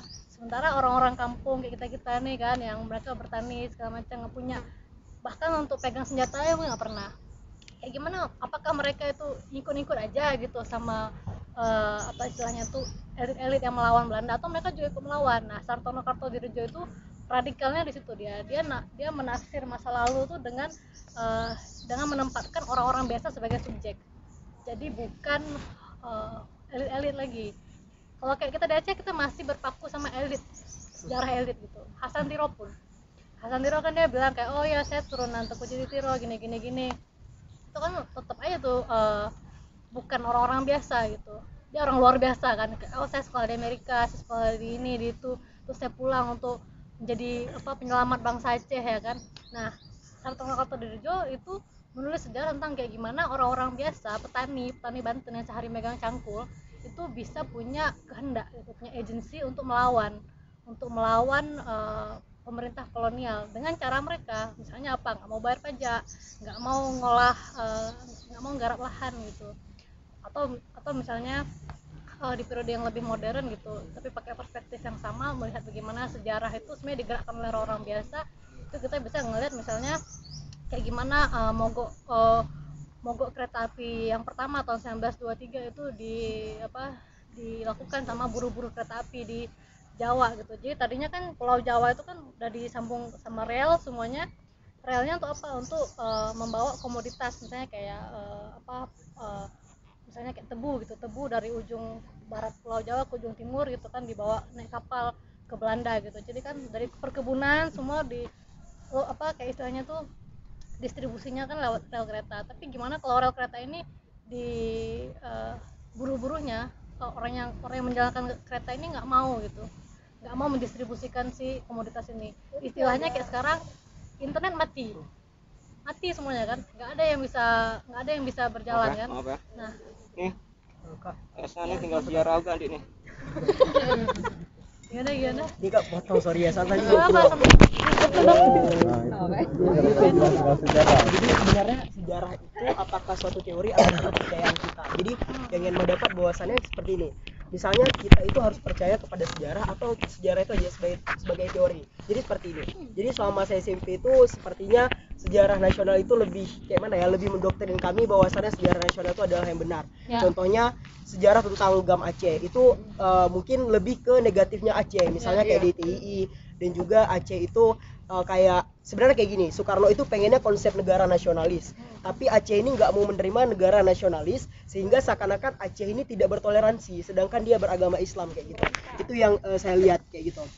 Sedangkan saya ada juga guru saya bilang bahwasannya itu berbeda. Dan saya juga pernah baca lisensi internasional tentang JHCJ, itu jurnal yang diterbitkan internasional gitu. Jadi bahwasanya dia juga menyalahkan Aceh. Satu sisi dia juga menyalahkan Aceh. Dan guru saya juga lebih kepada membenarkan Aceh. Jadi kami orang Aceh ini lebih percaya bahwasanya orang Aceh itu lebih benar. Jadi sejarah itu hanya sebagai teori kayak gitu. Jadi menurut kakak bagaimana kami, apalagi kami milenial, kami lebih cari ke hal-hal ke Google tuh ya, ke Google tuh lebih diperbarui, bisa ditambah konteks baru di masa depan kalau ada sumber baru. Jadi kalau kita bilang sejarah itu kepercayaannya, janganlah bisa percaya sama sejarah, percaya sama Tuhan. Nggak bisa percaya sama sejarah karena sejarah itu dinamis ya. Itu kan penting. Iya kan, ya dosa lah percaya sama sejarah. Jadi memang kita justru harus kritis sama sejarah. Harus kritis, dan kalau kita orang yang mengkonsumsi sejarah, pembaca sejarah, ya kita harus kritis. Tapi kalau kita orang yang bekerja di keilmuan sejarah, ya kita harus lebih daripada kritis gitu kan. Kita harus kritis saat membaca sumber sejarah, dan juga kritis saat menulis teks sejarah gitu, memproduksi wacana sejarah gitu. Jadi kayak tadi Yanma bilang, memang banyak kebingungan kalau kita belajar sejarah Indonesia. Pertama, kita dipaksa untuk memahami sejarah versi negara, dan kalau ada guru kita atau orang-orang di sekitar kita yang tahu sejarah versi akademis, kita jadi bingung, ini yang betul yang mana gitu. Belum lagi ada satu lagi sejarah versi populer, misalnya kayak dari nenek kita bilang, itu kan zaman dulu DITI udah gini kita nggak pernah dengar tuh, keren kali udah itulah gitu kan. Kita yang kayak, kenapa kita nggak pernah tahu di sekolah kayak gini gitu. Terus atau kita juga, atau misalnya kayak kita kuliah sejarah nih di UGM gitu kan, kita cuma akan membaca teks sejarah yang sudah diproduksi oleh akademisi di masa sebelumnya. Jadi misalnya untuk sejarah Aceh gitu, sedikit aja sejarawannya, paling Ibrahim Alfian, terus Pak udah meninggal satu lagi yang lulusan Prancis, ada 3 orang lah, lupa namanya, maaf ya Pak. Jadi kita cuma tahu itu aja. Misalnya kita mau tahu kayak gimana ya tentang orang waria yang hidup di Aceh zaman dulu, kita nggak akan pernah tahu karena itu nggak pernah ditulis. Lagi-lagi kan sejarahnya nggak pernah ada yang tulis, jadi kita nggak akan pernah tahu apa yang terjadi di masa lalu gitu. Tapi kalau kita bisa dengar secara populer gitu kayak, zaman dulu waria tuh dipelihara loh sama kesultanan gitu, mereka boleh loh kalau istilah lagi mens mereka pergi pacaran sama waria-waria tuh. Itu mungkin ada yang pernah cerita, kita dengar 3 orang di kampung cerita itu, kita kan jadi, ini betul nggak ya gitu kan, jangan-jangan ini betul lah gitu, tapi kan nggak pernah nemu ya kan. Jadi udah kayak gosip. Iya betul, memang sejarah itu memang kayak gosip. Selama kau punya sumber baru, kau akan selalu bisa membantah teks yang udah ada sebelumnya itu. Tapi ya lagi-lagi kita harus aware, harus sadar gitu kan, ini kenapa ditulis kayak ini gitu, kenapa nggak ditulis kayak gini. Nah terus waktu Silvana menghubungi aku untuk bicara tentang topik ini juga sempat dibahas gitu kan, kayak kayak gimana sejarah itu dipakai itu jadi alat untuk melegitimasi kekuasaan gitu. Nah itu kita udah lihat secara terang benderang di 65, di sejarah 65, gimana sejarah 65 itu dipakai untuk melegitimasi militer sampai hari ini gitu. Kalau sejarah 65 itu sekarang dibongkar atau korban-korbannya itu bicara ke publik, ini yang terjadi sama kami ABCD, itu kepercayaan sipil terhadap militer itu bisa goyang. negara nggak stabil, langsung Luhut Panjaitan langsung kabur gitu kan. Jadi susah kali memang, karena tuh backbone, itu tulang punggungnya sistem pemerintahan kita hari ini. Nah, sejarah ini kan sebenarnya istilahnya sama sebenarnya kayak teks itu, narasi itu, dongeng itu memang apa ya, itu yang melekatkan orang-orang kayak kita gitu kan. Kayak ini maaf kalau kita contoh agama ya, agama Islam so ada teksnya juga kan, Al-Quran. Kalau nggak, kita nggak mungkin bisa percaya sama sesuatu hal yang ada beratus-ratus tahun yang lalu, kita nggak pernah alami, kita nggak pernah tahu kayak gimana bentuknya orang-orang Arab di zaman itu segala macam, atau orang Kristen, Katolik gitu, mereka punya teks juga Injil gitu kan, untuk apa ya, untuk melegitimasi gitu kepercayaan mereka gitu. Kayak ini panduan hidup segala macam. Sejarah juga gitu fungsinya, dia adalah panduan untuk misalnya untuk apa ya, untuk supaya pengikut ini percaya gitu. Saya kayak warga NKRI ini percaya kalau supremasi tertinggi ada pada militer gitu kan. Jadi ya 65 itu, kalau sejarah 65 tuh tipu lah. ya tipu-tipu. Kalau misalnya diganti gitu, sejarah Indonesia, sejarah negara tuh perspektifnya tuh dari petani, kayak ala Sartono Kartodiro, wah petani sekarang Indonesia mungkin udah jadi negara komunis. Karena orang kayak percaya, oh petani itu harus kita hargai setinggi-tinggi mungkin gitu. Kak, lagi dong. Dia kan gini, istilahnya kan aku tahu sedikit gitu kan mengenai entah itu yang benar atau yang salah itu tadi gitu. Nah, untuk sikap aku sendiri gitu Kak pada halayak ramai, karena kan posisi gini lah, kan aku juga nggak punya istilahnya kayak nggak punya pegangan kuat atau bukti kuat itu tadi salah atau benar gitu kan. Nah, posisi lain, negara kita ini udah emang betul-betul memberikan sajian, kamu belajar ini loh gitu. Nah, menurut kakak itu sebagai kami yang masih istilahnya kayak newbie gitu kan dalam dunia perselisihan antar negara dan sejarah gitu kan, itu gimana menyikapinya? Karena kan berhubung agak horor juga sih kalau bahas masalah, kalau misalkan kita membicarakan tentang kebenaran nanti tiba-tiba 2 hari lagi hilang ada kabar gitu. Jadi kan mas serius soalnya kayak gitu. Jadi kan ibaratnya kayak kita tuh harus kayak hati-hati lah istilah gitu kan untuk memilih kata di suatu saat nanti gitu. Itu gimana Kak? Memang susah sih, apalagi kita hidup di Indonesia ya. Netizennya bahaya. Iya, kita ngetiknya susah serangan bahaya yang Indonesia nih. Jadi screenshot jadi viral gitu. Iya, itu karena UIT ya kan, lapor ke LBH. Nah, banyak kali ini perkara. Iya, memang susah, memang nggak bisa ya. Jadi kita nggak bisa terang-terangan gitu kan di Simpang 5 orasi semua sejarah itu salah gitu kan. Sebenarnya minta ditangkap ya kan. Tapi kita bisa misalnya klub-klub kayak gini, kita membaca misalnya kayak sekali nggak perlu membicara, isinya membaca aja, misalnya teks dari siapa, apa buku hasil riset siapa, Jason Lovin misalnya atau siapa, itu didiskusikan. Jadi kayak tadi dibilang sama Yarma, nyari dari internet, iya betul satu hal. Tapi mengkonsumsi mentah-mentah apa ini yang ada di internet juga nggak bisa. Kita tetap harus apa ya, karena kalau nggak kita terjebak di pikiran kita sendiri dengan bahan yang kita juga jangan-jangan nggak familiar gitu. Apalagi nggak ditulis ya, misalnya sigam ini ternyata representasi negara kan. Iya, Itu betul, ya kan. betul. Kita nggak tahu sumber-sumber apa yang dipakai, terus kenapa memakai sumber itu, terus siapa yang nulis ini kan, gam ini siapa gitu kan. Jadi menurut aku sih sikap yang bisa kita kedepankan untuk kritis terhadap apa ya, doktrin sejarah yang udah menubuh di kita itu ya dengan sering-sering ikut diskusi kayak gini, dan atau nggak usah ikut diskusi kayak ini, sama 3 orang kawan bikin grup WhatsApp setiap hari kayak mari bahas sejarah gitu kan, apa khusus. Terus satu lagi juga tadi aku pengen nanggapin Yanma, cuma Yanma udah pulang. Jadi selama ini kita tuh selalu terpaku sama sejarah nasional dan sejarah lokal, seolah sejarah cuma itu 2, seolah Indonesia tuh dari zaman kita ketok pusat Adaktus tuh emang dari Sabang sampai Merauke, padahal kan enggak. Batas negara itu baru tahun 45. 6 derajat lintang utara sampai segala macam Merauke itu baru loh tahun 65, tuh batas negara tuh baru. Jadi sekarang kita memahami sejarah tuh cuma sebatas bingkai geografis. Padahal zaman dulu misalnya kayak orang Aceh berlayar, orang Bugis berlayar, entah kemana-mana pergi mereka mungkin udah berinteraksi jauh lebih dulu dengan orang Afrika daripada orang di Pulau Jawa gitu. Jadi kita nggak bisa cuman memahami apa yang orang sebelum kita alami itu cuma berdasarkan wilayah geografis hari ini gitu. Itu harus kita bongkar lagi tuh pemahaman kita tentang batas negara, itu baru. Jadi kita misalnya mau baca tentang sejarah Aceh nih, kita nggak bisa cuman berpaku sama sejarah Aceh pas ada di Indonesia. Sebelum ada di Indonesia orang Aceh ngapain gitu.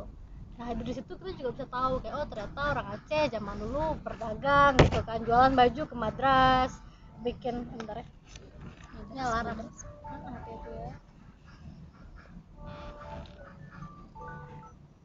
Nah, misalnya kayak orang Aceh gitu, kalau ada sultan mau meninggal pesan kuburan, pesan nisan gitu ke Malaka gitu kan. Kita kan nggak tahu yang kayak gitu. Nah, yang kayak gitu kita ya cuma taunya kalau kita melihat sejarah itu enggak lagi dari perspektif nasional, tapi dari perspektif yang transnasional gitu, yang global gitu kan. Kayak kita ngelihatnya misalnya kayak orang Bajo gitu kan. Orang Bajo kan orang laut nih, mereka kan nggak tinggal di satu tempat selamanya, mereka ngeliling gitu kan di pulau-pulau mana gitu. Jadi untuk memahami masa lalu kita nggak cukup cuman membaca teks dalam bingkai negara yang kita pahami sekarang gitu. Karena konsep negara juga baru ada tahun 40-an. Sebelum itu nggak ada negara, ada kerajaan, republik itu juga di Eropa baru.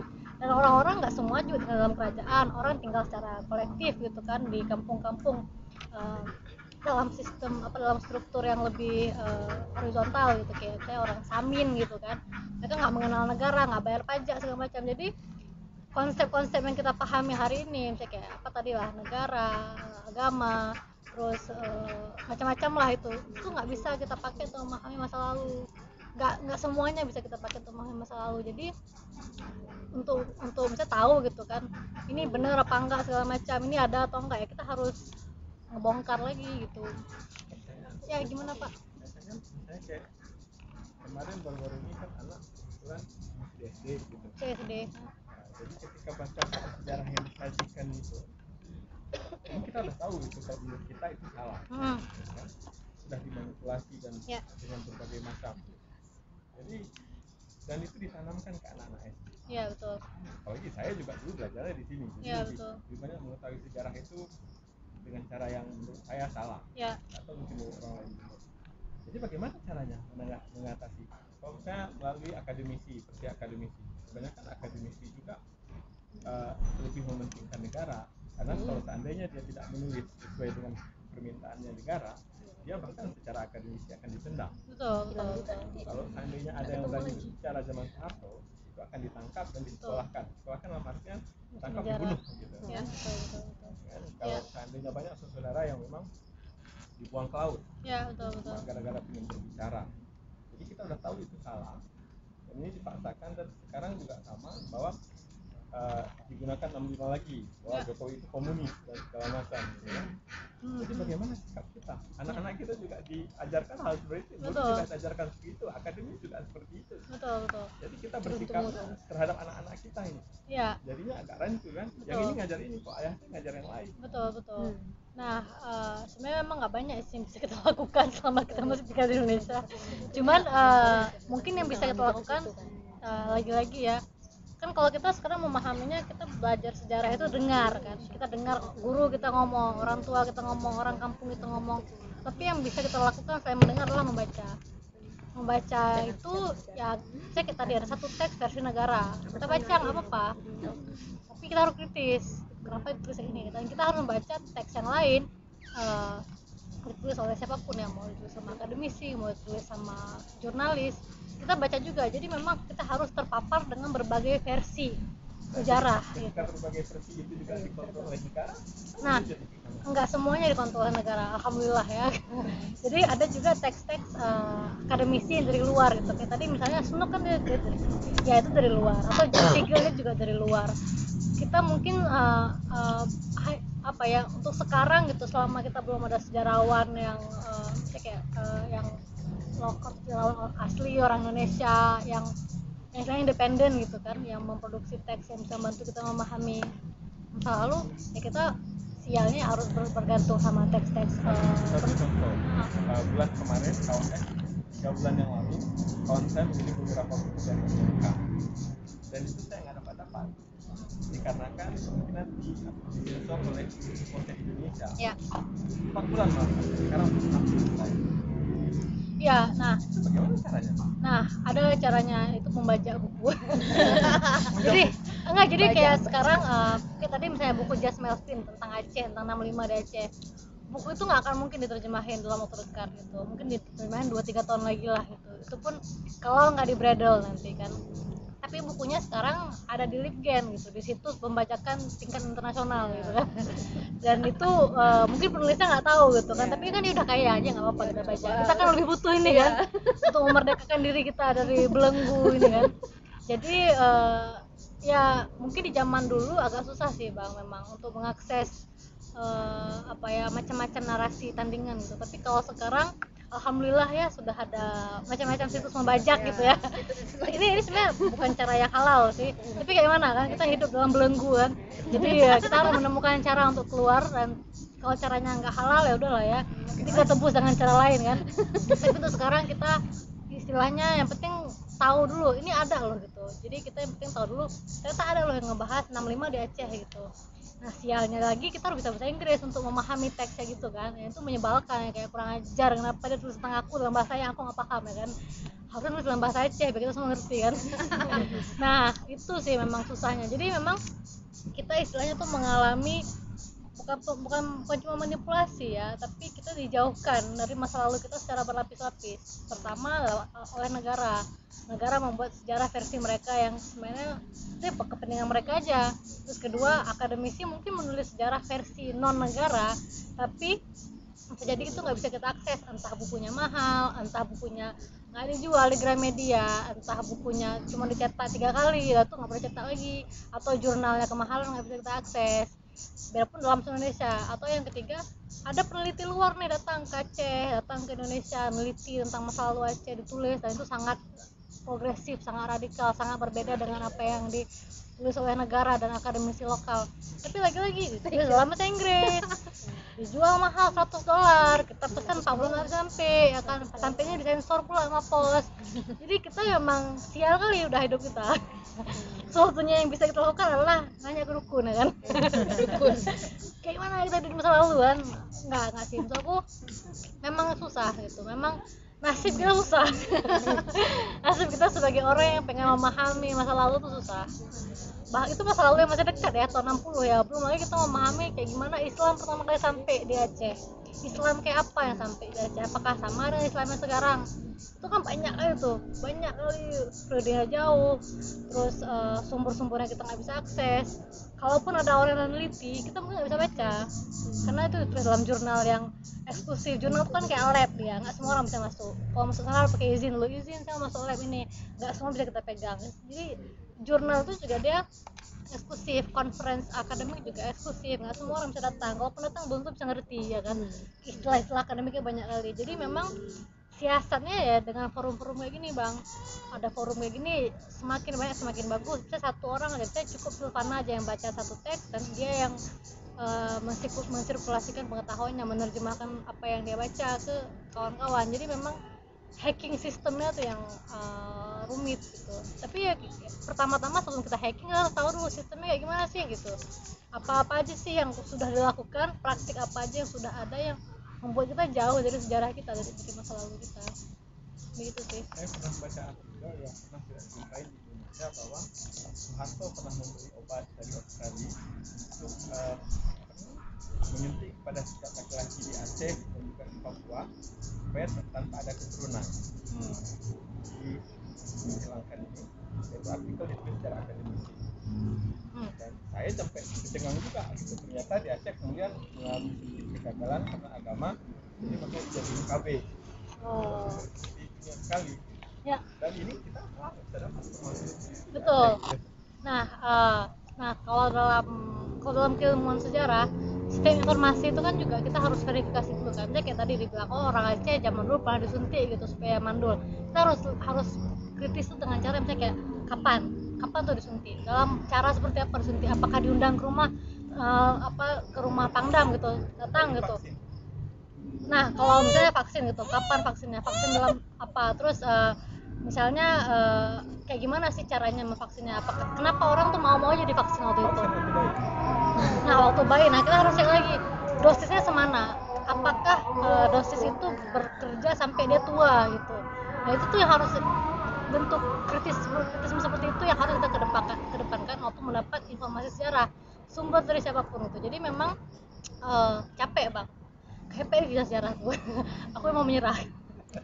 Jadi memang apa ya, apalagi kalau di Indonesia udah banyak manipulasi, banyak bercampur kepentingan, banyak bercampur propaganda kiri kanan, itu emang berat kali. Jadi upaya kita memahami masa lalu tuh selalu terhalang istilahnya. Makanya kayak kita baca teks sejarah Aceh dari Hasan Tiro, itu juga bukan berarti nggak ada kepentingannya dia, ada juga kepentingannya dia, ya kan? Nah itu juga kita harus dikit sih soal menarik tadi. Kayak Reza bilang bahwa sejarah kan orang Aceh percaya sejarah perlawanannya keren, dan itu katanya jadi buat mereka jadi kuat melawan juga, tapi itu elit. Itu bisa dikategorikan sejarah kita pun sejarah yang sangat elit. Kalau aku bilang sih ya, kalau yang dilihat itu perlawanan lebalang aja, Tengku ini, Cur ini, Tengku ini. Tapi emang sejarah perlawanan grassrootsnya itu emang Aceh nggak ada. Kan tadi kan aku bilang apa yang ada di masa lalu belum tentu ada di sejarah, belum tentu ada di arsip. Jadi bisa jadi itu ditulis, tapi kan namanya nggak dicatat. Misalnya kayak ada segerombolan orang dari Longa datang ngebom gitu, kan nggak tahu siapa komandonya, siapa yang komandoin mereka. Tapi itu terjadi, mungkin cuma terjadi sekali. Nah itu nanti kita bicaranya lain lagi tuh tentang metode. Mungkin perlawanannya nggak elit, tapi ketika udah masuk ke sejarah Aceh itu jadi elit. Nah gini sih, jadi kan kita tahu sejarah perlawanan Aceh itu kayak gimana itu dari sejarah yang udah ditulis kan, udah ditulis sama orang Belanda, ditulis sama orang Aceh, sama Ibrahim Alfian gitu, dan mereka sumbernya itu arsip kan. Nah kita harus, misalnya sebagai sejarawan itu aku baca kan, oh ternyata mereka pakai arsip Belanda gitu, dan arsip Belanda mencatat apa yang mereka anggap penting. Yang mereka anggap penting adalah siapa nih kepala-kepalanya, kepala perlawanannya gitu. Oh Cut Nyadin, Cut Mutia, Cut ini, Cut itu. Tapi mungkin ada juga orang-orang yang melawan tapi anonim gitu kan. Anonim, mereka nggak setiap hari gitu ke, istilahnya kayak sekarang ada ketua partai, ada anggota partai, ya kan? Anggota partai ini kita nggak kenal, dia mereka ngebom misalnya kantor siapa gitu kan. Kan sering tuh pilkada tuh dibom gitu kan, dibakar rumah siapa, kita nggak tahu pelakunya siapa, ya kan? Dan kita nggak bisa nebak juga pelakunya siapa. Mungkin di masa lalu juga kayak gitu, ada perlawanan yang anonim gitu.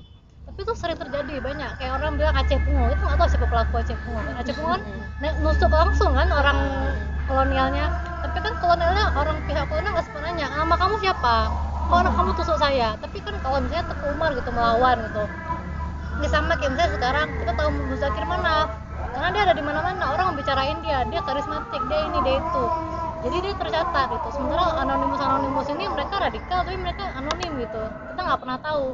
Sama juga, jadi namanya nggak pernah ada dalam arsip. Kalau namanya nggak pernah ada dalam arsip, kayak gimana dia mau ditulis dalam teks sejarah, dan kayak mana dia bisa kita kenal gitu. Jadi dia cuman apa ya, istilahnya tuh kayak ya udah kayak tindakannya ada tapi namanya nggak tercatat gitu. Nah misalnya kayak Sartono Kartodirojo, kayak gimana dia bisa tahu ada pemberontakan petani gitu, dia bisa nggak lihat kayak oh tahun segini produksi tani sangat drastis, nggak ada gitu di Kabupaten Banten. Dia cek kenapa, dia cek di arsip dinas apa gitu, oh ternyata ada mogok besar-besaran gitu, pupuk semua dirusak gitu, atau tanah sengaja dirusak apa, atau irigasi sengaja dibelokin gitu, dan dia menafsirkan itu sebagai pemberontakan gitu. Jadi memang kita nggak bisa berharap arsip itu memuat semua informasi yang kita butuhkan. Yang kita bisa lakukan adalah menganalisa gitu kan, menganalisa oh di sini dibilang ini, di sini, jadi emang kayak puzzle, emang capek gitu. Kita harus kayak oh ini kayak gini, ini sejarah perlawanan diketahui, negara rugi lah ya. Iya betul, negara rugi, ya tergantung negaranya gitu. Kalau negara-negara yang negara kita, ya negara kita gitu. Kalau negara-negara progresif ya mungkin nggak apa-apa gitu. Sebenarnya juga kalau kita bicara sejarah perlawanan, kita kan selalu kayak oh Aceh yang paling ini, Aceh yang paling ini gitu. Kita nggak ngeliat misalnya kayak oh ternyata di Maluku juga orang juga melawan gitu, dan perlawanannya mungkin nggak sepanjang perang Aceh gitu, tapi mereka juga melawan orang Bali juga, bisa Keputan mereka juga melawan gitu. Jadi penafsiran tentang melawan itu kayak gimana sih gitu, apakah yang paling lama, yang paling banyak mati, ya gitu, apa sih perlawanan gitu, itu tuh juga harus kita bongkar lagi pemahaman kita tentang itu.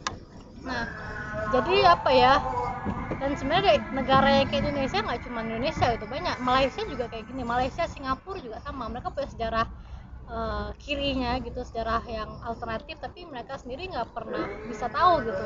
Teks sekolahnya juga dimanipulasi sama negara. Dan yang lebih sedih lagi lah, mereka bisa bahasa Inggris tapi nggak bisa mengakses hasil riset orang luar dalam bahasa Inggris, akademisi tentang sejarah negara mereka gitu. Sama kok, Malaysia, Singapura, Indonesia, semua Asia Tenggara mirip-mirip kecuali yang komunis-komunis itu.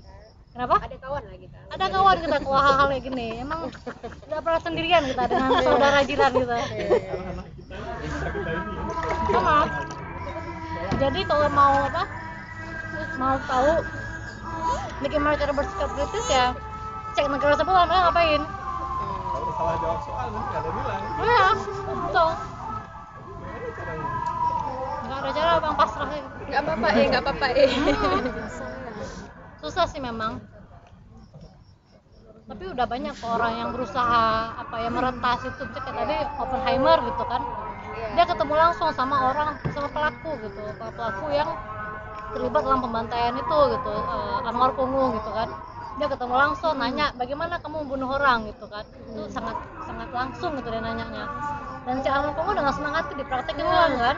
Nah itu kan sebenarnya cara yang menarik gitu kan, kita bisa tahu langsung gitu dari pelakunya. Dan itu sebenarnya apa yang dilakukan Oppenheimer adalah cara untuk mensiasati keterbatasan akses kita terhadap arsip yang dibikin sama negara gitu. Tapi kita udah tahun 65 gitu, dan kita nggak harus baca, kita tinggal nonton film kan.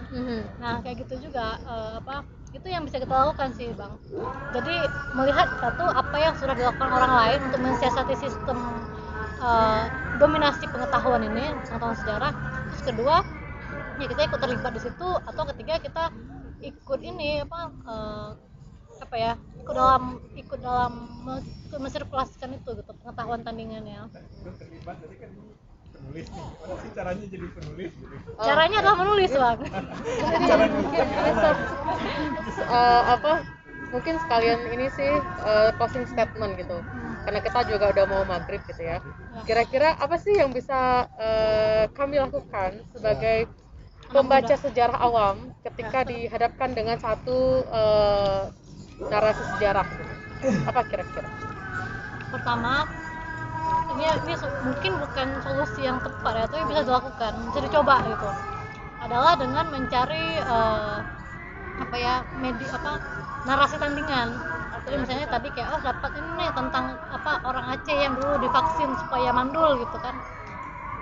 Pahami teks itu, cari teks tandingannya. Ada nggak sih teks narasi tandingannya gitu? Entah dari orang-orang di sekitar kita, entah dari film yang diproduksi di zaman itu, tentang di zaman dan tempat yang sama, atau teks gitu, entah novel, entah buku sejarah, riset sejarah gitu yang bicara tentang tema itu gitu. Atau misalnya 65 gitu, 65 itu kita cari lagi gitu, yang ditulis yang dibikin sama orang lain gitu. Jadi kita harus dapat perspektif yang macam-macam. Dari situ kita bisa istilahnya ya kayak standar jurnalisme pada umumnya gitu. Kita bisa mau menulis sesuatu tuh kalau kita punya narasumber yang berbeda gitu. Jadi kita perspektifnya bisa lebih kaya, nggak cuma satu perspektif aja. Jangan cepat percaya kayak kata Yan Mal ya. Ya, jangan percaya sejarah. Jangan percaya apapun gitu. Itu berlaku Skeptis untuk ya, harus ya, skeptis betul, gitu. harus skeptis, harus kritis. Oke. Baik, terima kasih banyak Resa atas Sama-sama. waktunya dan ilmunya buat kami. Terima kasih juga. Terima kasih juga buat teman-teman yang datang. Semoga diskusi kali ini bermanfaat ya. Dan silahkan dihabiskan konsumsinya. Jangan malu-malu. Jangan jadi gitu. sejarah. Jangan jadi Pokoknya sejarah. harus habis gitu. Jangan jadi masa lalu. Oke, baik. Sekian diskusi kali ini saya akhiri. Assalamualaikum warahmatullahi wabarakatuh. Terima kasih semuanya. Terima kasih. Ya. San, Sayang saya udah telat. itu semua tadi datang dari awal gitu. Anak-anak kita di Pendrampet katanya jam 5 habis. Oh, oke. Oh, pengaturan bang. Ingin tahu sih gimana cara nulis gitu. San, Duh, gimana ya bang? Nggak tahu juga caranya. Yang penting ini diketik dulu. Ditulis dulu. Wah, seru. Rame ya. Semoga aku tidak hilang. Ini dari mana rata-ratanya? Ini dari mana? Kami sekarang lagi magang di sini nih kak. Oh, magang. Iya, magang di sini. Semua nih magang. Rame ya? Ada 9 kami. Oh, iya, rame kali. Magang di konti LBH semua. Iya kak. Ini berarti kuliah hukum semua.